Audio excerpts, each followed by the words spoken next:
communities across the nation are celebrating National Night Out this evening, a time for the community to interact with first responders on a more personal basis.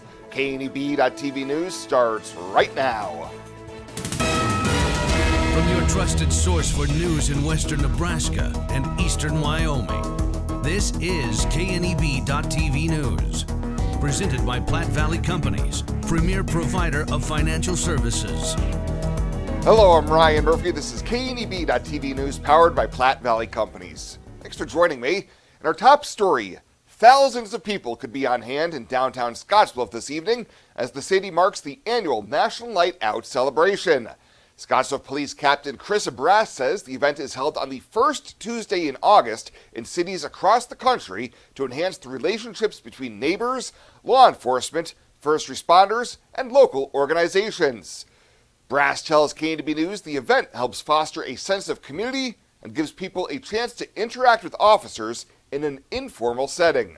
You're just able to be a little bit more relaxed in yourself and just have genuine conversations. And I'd always just like talking to people.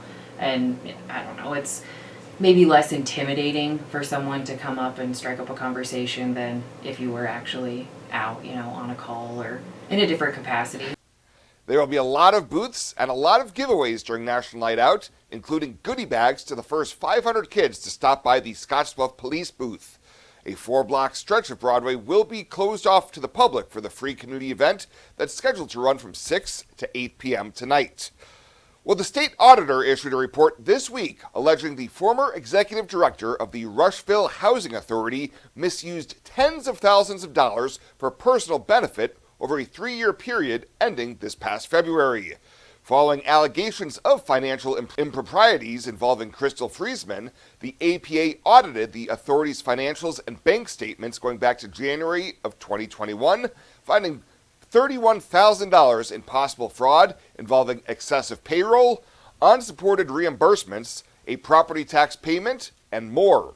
In addition, the report said Friesman appeared to have forged the signature of another authority-authorized signer on 22 checks totaling $17,600 for the excessive wages, unsupported reimbursements, and payments to vendors.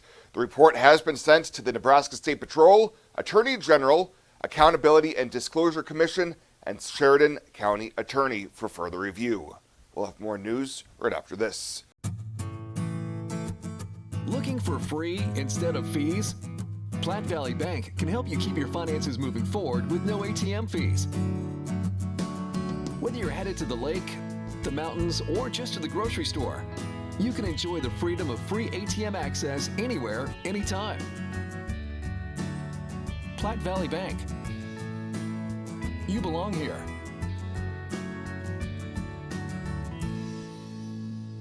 When it comes to your health, you deserve the very best. At Morrill County Community Hospital, they provide top-notch care with compassion and expertise. From routine checkups to advanced surgeries, their dedicated team is here for you 24/7. With state-of-the-art technology and a patient-first approach, they ensure you and your loved ones receive the highest quality care. Because at Morrill County Community Hospital, your health is their priority. Visit Morrill County Community Hospital today in Bridgeport. Morrill County Community Hospital. Exceptional care right here at home. Welcome back. Governor Jim Pillen was joined by state senators and surrounded by law enforcement Monday to announce the legislature is working on a plan to exempt much of public safety spending from lids proposed in the governor's property tax relief plan. Lieutenant Governor Joe Kelly said it has become clear that the limitations put in place last year through LB 388 are just too restrictive. You can't predict and budget a summer of riots. You can't predict and budget a triple homicide in a small jurisdiction. So the issue that we heard loud and strong was we don't want to be bound by a lid that keeps us from keeping the people safe. The lid that's being discussed and proposed by this group and these legislators does just that. It allows the people who are there to protect us to protect us. Revenue Committee Chair Luann Linehan of Elkhorn said her committee has been working on language that would be added to the governor's bills to provide more flexibility in meeting public safety needs. She noted the current lids pose issues when equipment purchases get delayed by a year or more, or when a small jail has to pay for significant medical expenses for one or more inmates. Well, a man with panhandle ties has been selected as the vice president candidate by Kamala Harris on the Democratic ticket. Minnesota Governor Tim Walz got the nod this morning after rising to the top of a short list of potential running mates. Walz is a Nebraska native, graduated from Chadron State College, and taught in Alliance for several years before moving to Minnesota. The 60-year-old was elected as Minnesota's governor in November of 2018 and re-elected in 2022. And in honor of Purple Heart Day, the Nebraska State Capitol will be illuminated in purple lighting this Wednesday. First observed in 2014, Purple Heart Day is meant to honor and recognize the more than 1.8 million service members who have been awarded the Purple Heart. Originally created by George Washington as the badge of military merit, the Purple Heart is the United States' oldest military award. It is awarded to service members who are wounded or killed while serving in the U.S. Armed Forces. In addition, a proclamation recognizing Purple Heart Day in Nebraska will be signed by Governor Pillen on August 19th.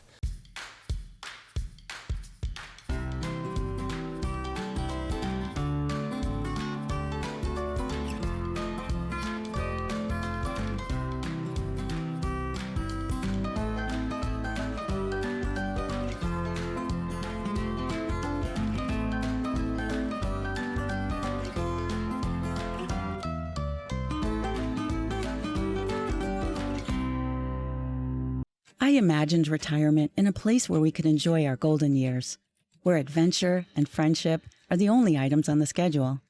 The Garden Homes at Northfield gives us the luxury we planned for and peace of mind when it comes to convenience, safety, and comfort. We never have to stop and think about the day-to-day upkeep. We love to explore abroad, but most importantly in our backyard. So much to do, so much to see. Here at Northfield, we get the protection of life care, incredible tax benefits, and secured rates for aging services. It's peaceful, knowing that if our needs change, we'll be taken care of. And most importantly, that our kids will never have to make any tough decisions. There never seemed to be enough time to do all the things we wanted. Now we get to focus our energy on enjoying what this community has to offer. At the Garden Homes, life is ours again. A place we had dreamed about. A chance to focus on us.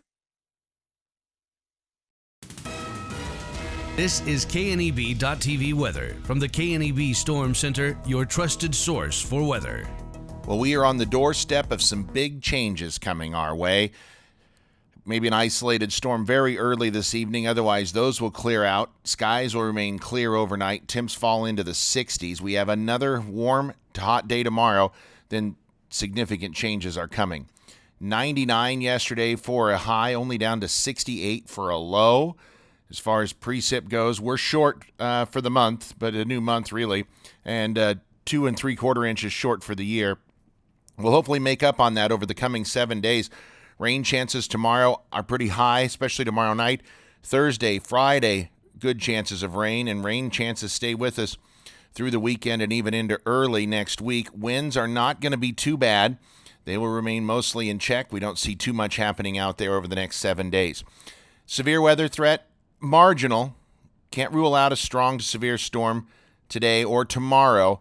Then as we go into Thursday, it's simply going to be too cool for severe weather threats here in our region. Temperatures, 80s where it's rain cooled, 90s where it's not.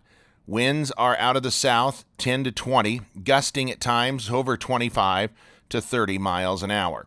Out the door tomorrow, we're going to start the day with temperatures primarily in the 60s to near 70. We'll be in the 80s by lunchtime and into the low 90s in the afternoon. But that 8 a.m. temperature, that's going to be warmer than our high temperatures for Thursday and Friday.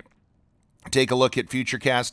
Again, a couple isolated storms early. Those quickly move off, and we're left with clearing skies overnight into early tomorrow. Tomorrow through the lunch hour, we stay dry. Now, here we go. As we take a look at Wednesday afternoon and evening, you can start to see a good band of showers and thunderstorms move across the region, even some overnight into Thursday morning, and another round of showers and storms coming possibly late Thursday and Thursday night. So multiple rounds of precip look possible. 60-ish for the low tonight. Highs tomorrow, right around 90, a few low 90s. But again, we're trending significantly cooler.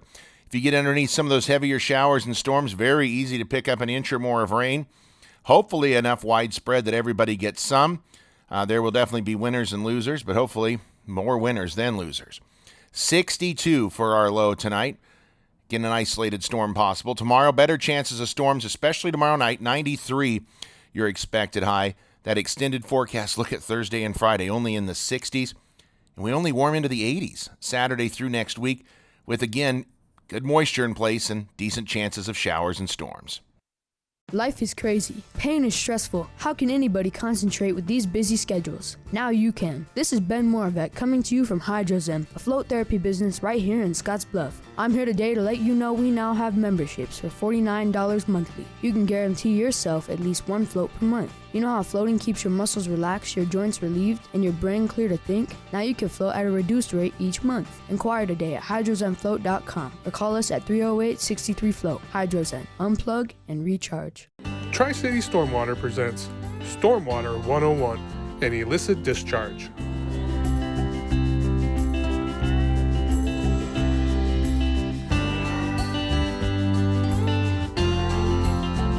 Welcome to Kelly's Liquor, your liquor cabinet. Whether you're a wine enthusiast, a whiskey sommelier, a tequila connoisseur, or you just love your beer, Kelly's has the best selection of what you're looking for. Family owned and operated since 1946 and right on 27th Street in Scottsbluff. Come see us today at Kelly's Liquor, your liquor cabinet. And remember to be a good neighbor. Don't drink and drive. Kelly's Liquor, West 27th Street in Scottsbluff.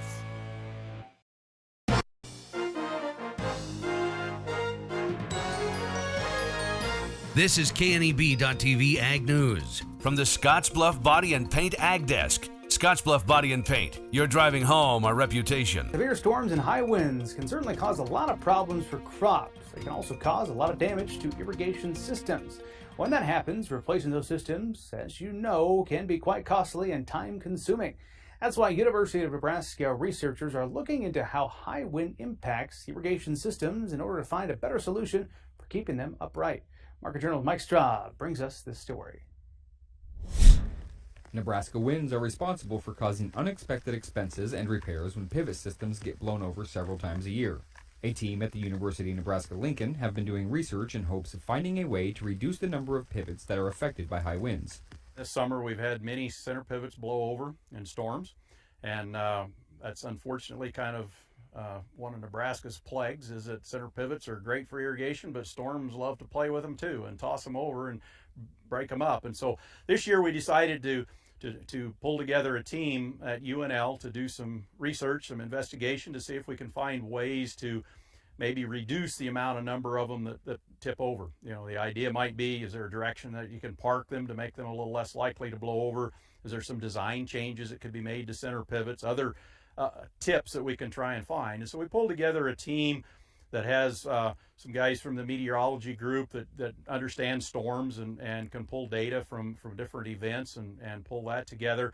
And we're working with the pivot manufacturers and insurance industry to try and get their database. And then we're also working with the engineering group to see what we can learn about modeling and some things we can do on how maybe there's some changes that we can make if we understand how wind interacts with center pivots. When a pivot gets blown over, it's an expensive deal. Most people carry insurance on them, so if they're fully insured, it pretty much covers the replacement cost. But of course, if you don't have insurance on it, buying a new pivot's somewhere around $100,000, as I understand right now, and so certainly whether the farmer's paying for it or the insurance company's paying for it, there's a lot of dollars worth of damage if it gets completely destroyed.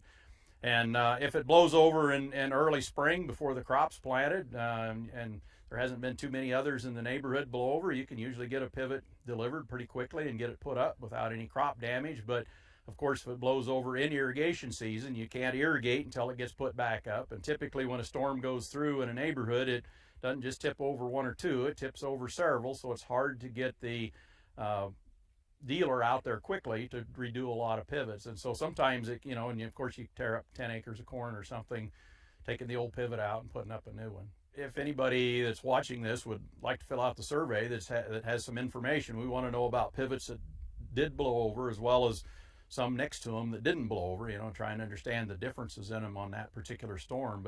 But certainly we'd love to have anybody go and it's an online kind of deal. You can just go in and put your data into it, and then we'll use that as part of the analysis. We certainly greatly appreciate the more the merrier on that one. The more of this we can get, the better. So yeah, absolutely, please go in and help us out with the data.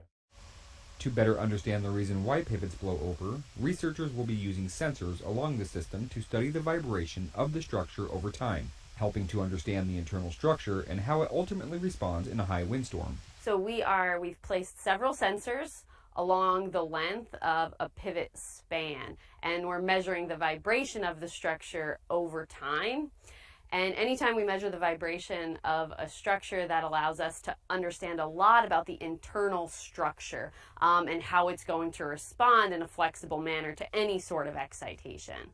And so that can provide us with some really helpful data for an individual span, an individual pivot. But what we're also doing today is collecting it for several different spans, both without water, while water's on, so that we can start to understand how some of the variations in pivots actually correspond to the structure, and then ultimately how that relates to its performance during a high windstorm. Like, what we're kind of gathering is we're going to get really high quality data about an individual pivot. However, it's also capturing all of the very high uniqueness about that individual pivot. And so we'll gain a lot of insight into what exactly, an individual truss member here, thickness of the pipe, height, length, number of spans, all of these different things, and how that factors into its wind performance. But then we have all of these other characteristics that really make something incredibly unique, like the pattern of the wheels, how deep that is in right now. Even the weather on a given day impacts the data that we receive. And so in that case, to help us avoid over-attributing something to a particular structural characteristic, survey data can help us understand the true variation. So understanding, or just simply knowing, how many of a certain type of pivot did overturn when excited by a particular storm and particular wind speed, we can use that to start to kind of constrain and put some realistic bounds on what we learn about the structure. What we'll be able to find are certain variations of pivot that may be more resistant to wind. And so that would certainly help manufacturers and designers if they want to, provide the most wind resistant pivot to their customers. It can also help on the producer side, since they're the ones making the decisions about what pivot's going to best work for them, and they'll be able to balance the pros and cons of different systems for their own production needs along with wind resistance. Pivot structure research can change the way manufacturers think about designing irrigation systems. Those changes can be beneficial to producers by eliminating the chance for high wind damage and unexpected cost, repairs, and loss of water source. Reporting for Market Journal, I'm Mike Straub.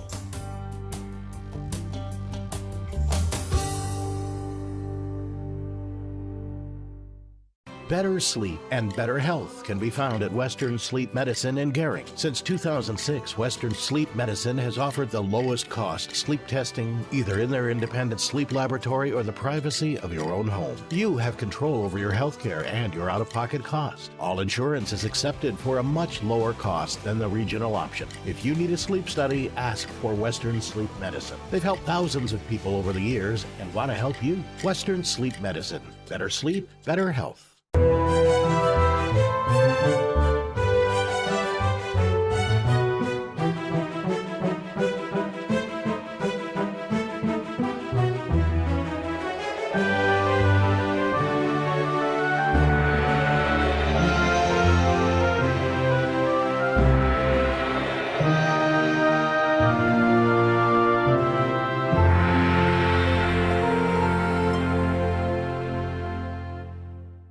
Let's take a look at your community calendar, brought to you by Riverstone Bank.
The community calendar is brought to you by Riverstone Bank.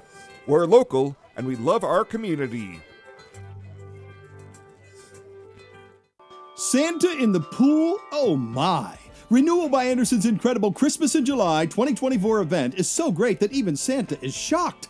20% off, no money down, no interest, no payments for 18 months. No payments until 2026. Windows, patio, and entry doors from Renewal by Anderson. And Renewal's Acclaim and Ensemble lines are the best of the best. Imagine no payments until 26. Please visit rbawyoming.com now. It's Christmas in July at Renewal by Anderson. It's so good even Santa is shocked. Tired of feeling stuck? Not sure if you are on the right track? Platte Valley Bank can help keep your finances moving forward with checking account options to fit your lifestyle and an online account chooser to make finding the right account easy. Control your financial future with helpful budgeting tools and automatic savings plans. Now is the time to enjoy the ride with Platte Valley Bank. You belong here. And finally tonight, businesses in Mitchell, Scottsbluff, Gering, and Morrill participated in the Downtown Window Decorating Contest to commemorate the 10th anniversary of the Old West Balloon Fest. Judges were picked from a neighboring county to judge the windows and displays. They went to participating business storefronts in the communities to judge. Winners of the Window Decorating Contest were announced in the 3 juried categories, including Riverstone Bank in Gering winning the Best Host Community Theme, Big Mac HVAC in Gering for Best Use of Color, Platte Valley Bank in Gering winning the Best Creative Display, and Compliments in Scottsbluff receiving an honorable mention. Over the next week, residents and visitors are encouraged to tour the downtown areas of Mitchell, Morrill, Gering, and Scottsbluff to view the numerous window displays and congratulate the winners and all participating businesses in the contest. Well, that does it for us this time. Thank you so much for tuning in. Stay safe out there. We'll see you here next time.